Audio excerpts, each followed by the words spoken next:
বড় ছুরা নিয়ে আসে, না চাকু নিয়ে আসে, না হাতুড়া নিয়ে আসে, কোপ দেয়, বাড়িদার টাকা পয়সা মধ্যে নিয়ে যায়। একসময় শান্ত, নিরাপদ ও পরিচ্ছন্ন বনশ্রী ধীরে ধীরে পরিণত হচ্ছে ময়লা আবর্জনার ভাগাড় আর মাদক সন্ত্রাস ও চাঁদাবাজির অভয়ারণ্যে। ফলে আগের মতো স্বস্তিতে নেই রাজধানীর অন্যতম পরিকল্পিত এই আবাসিক এলাকার মানুষ। বনশ্রী এলাকা যেটা আগে যে ভয়টা কম ছিল, এখন আর দুরন্তভাবে ভয় বেড়ে গেছে। যে চোর, বিভিন্ন ছেঁচড়া, কোনো বাড়ির তার কাইটা নিয়ে যায়, বিদ্যুতের তার, ভয়ঙ্কর বিদ্যুতের তার চুরি হয় বেশি। আর দুরন্ত এখন স্ল্যাবটা বাড়ে বেশি, বিভিন্ন গলিতে 4-5টা স্ল্যাব চুরি হয়ে যায়। আমরা 12টা 11টার পর হাঁটতে পারি না, লড়তে পারি না।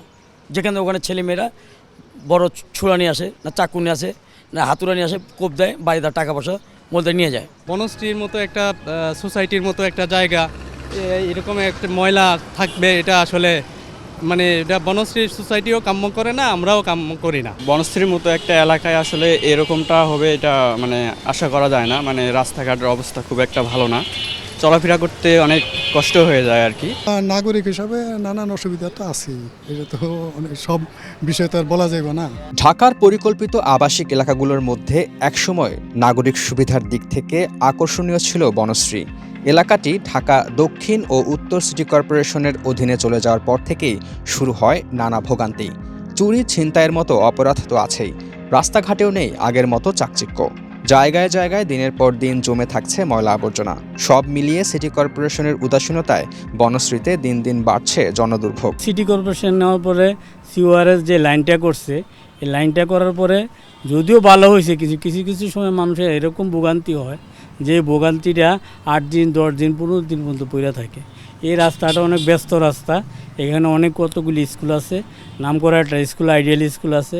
এই আইডিয়াল স্কুল ছোটো ছোটো বাচ্চারা যায়, গার্ডিয়ানরা যায়, অনেকে পচা পানি, দুর্গন্ধ মুক্ত পানি দিয়া পাড়ায় পাড়ায় যাইতে হয়। ট্যাক্স নিতেছে, সব কিছু নিতেছে, সব সুযোগ সুবিধা এই বাসিন্দারা সিটি কর্পোরেশনকে দিতেছে।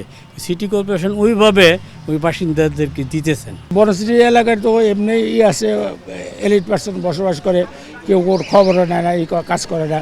তারপরে যে ডাকাত চুরি করে নিয়ে গেছে, কেউ ওই নেই। যে বনশ্রীর বাসিন্দাদের প্রধান উদ্বেগের কারণ হয়ে দাঁড়িয়েছে ক্রমবর্ধমান অপরাধ। আগে বনশ্রী সোসাইটির কঠোর তদারকিতে এলাকাটি ছিল নিরাপদ, তবে এখন আবাসিক এলাকাটি আর আগের মতো নেই। বহিরাগতদের আনাগোনায় বেড়েছে অপরাধ। একই সঙ্গে লেগুনার মতো অনিয়ন্ত্রিত গাড়ি আর ব্যাটারি চালিত অটোরিকশা শান্তির বনশ্রীর অশান্তির কারণ হয়ে দাঁড়িয়েছে। সিটি কর্পোরেশনে নেওয়ার পরে আমাদের সার্বিক কিছু অসুবিধা হচ্ছে। তারপরে রাস্তা তো আর চিরদিন একরকম থাকে না, অনেক সময় ভেঙে যায়, অনেক সময় বিভিন্ন রকমের অসুবিধা হয়। এই অসুবিধাগুলি দূর করার জন্য, দ্রুত কাজ করার জন্য সিটি কর্পোরেশনটাকে আমরা সবসময় পাই না। মোটরসাইকেলের সিলেন্সার কতগুলো আছে না, এটা কোলা না কি সিস্টেম তো আমরা বুঝি না। মানে প্রচুর আওয়াজ করে, বিকট আওয়াজ এটা চলাচল করে। এটা আগে আমরা মনে করেন যদি যেমন সমিতির পক্ষ থেকে আমরা অনেক এটা বাধ্যবাধকতা ফেলতে পারতাম, কিন্তু এখন তো সেটা আমরা যেহেতু এই রাস্তার মালিককে এই অমুকের আগে আমাদের নিজস্ব টাকায় যেহেতু রাস্তাগুলো হয়েছে, আমরা একটা অধিকার দাবি করতে পারতাম যে এটা আমাদের রাস্তা। কিন্তু এখন সিটি কর্পোরেশনের রাস্তার মধ্যে ও যদি গাড়ি চালায় বা বিকট আওয়াজ করে, সেটা বললো যে এটা তো আপনাদের রাস্তা নাকি, এরকম একটা কথাবার্তায় আছে না, এটা জনগণের রাস্তা।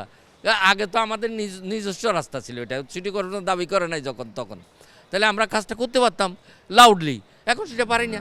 রাস্তায় পানি জমা থেকে শুরু করে যে কোনো ধরনের দুর্ভোগ নিরসনে সিটি কর্পোরেশনের গাফিলতিতে দিন দিন সমস্যা বাড়ছে বলে অভিযোগ করছেন বনশ্রীবাসী। রুমান আকন, বাংলাদেশ প্রতিদিন।